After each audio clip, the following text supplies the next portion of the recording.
सायली सुर्वेची 10 वर्षांनंतर हिंदू धर्मामध्ये घर वापसी, छळ आणि धर्मांतरण केलं गेल्याचा सायलीचा आरोप. पुण्यामध्ये सायलीचा विधिवत हिंदू धर्मामध्ये पुनःप्रवेश.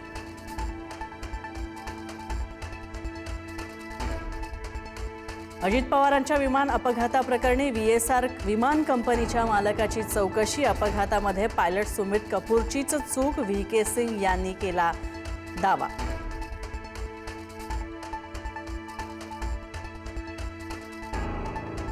विमान अपघातामध्ये पायलटला बळीचा बकरा बनवण्याचा डाव रचला जातोय. VSR कंपनीच्या मालकाला वाचवण्याचा प्रयत्नही होतोय. रोहित पवार यांचा गंभीर आरोप.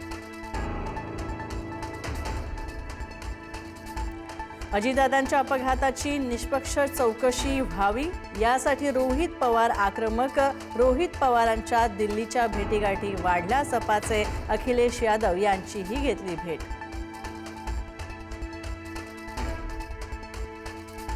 अमेरिकेसोबत 10 वर्ष युद्ध लढण्याची इराणची तयारी. इराणचे ब्रिगेडियर जनरल इब्राहिम जब्बार यांचा अमेरिकेला थेट इशारा. अमेरिकेने लष्करी कारवाई केल्यास इराण मागे हटणार नसल्याचंही ठणकावलं.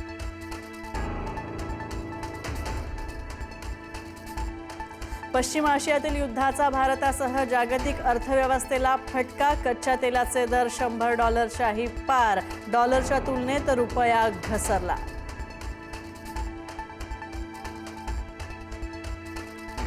LPG गॅस पुरवठा खंडित झाल्यानं बंगळुरूमधील हॉटेल्स उद्यापासून राहणार बंद. पुढील 70 दिवस गॅस पुरवठ्याबाबत कोणतंही सहकार्य किंवा मदत दिली जाणार नसल्याची तेल कंपन्यांची हॉटेल व्यावसायिकांना माहिती.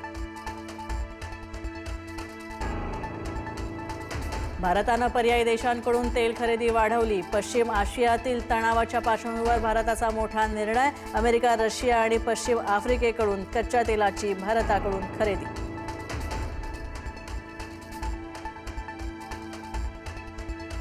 आखाती देशातील भारतीयांचा सुरक्षेला देणार प्राधान्य. युद्धजन्य परिस्थितीवर राज्यसभेत परराष्ट्र मंत्री S जयशंकर यांचं निवेदन. व्यापारावर परिणाम झाल्याचीही दिली माहिती.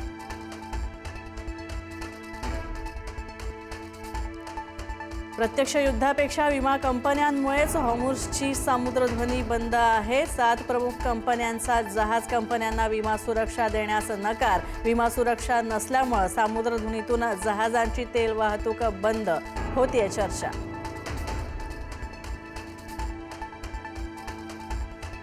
इराण विरोधात ट्रम्प आक्रमक भूमिकेमध्येच इराणचं सैन्य आणि राज्यकर्ते नष्ट केल्याशिवाय युद्ध थांबणार नाही. अमेरिकेचे राष्ट्राध्यक्ष डोनाल्ड ट्रम्प यांचा इराणला निर्वाणीचा इशारा.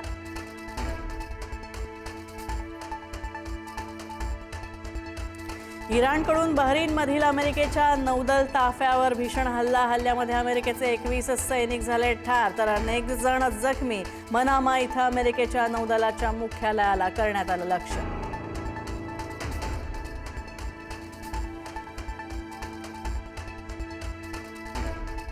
शक्तीपीठ महामार्गाच्या कामात मुख्यमंत्री देवेंद्र फडणवीस 40,000 कोटींवर डल्ला मारणार. काँग्रेस प्रदेशाध्यक्ष हर्षवर्धन सपकाळ यांचा गंभीर आरोप.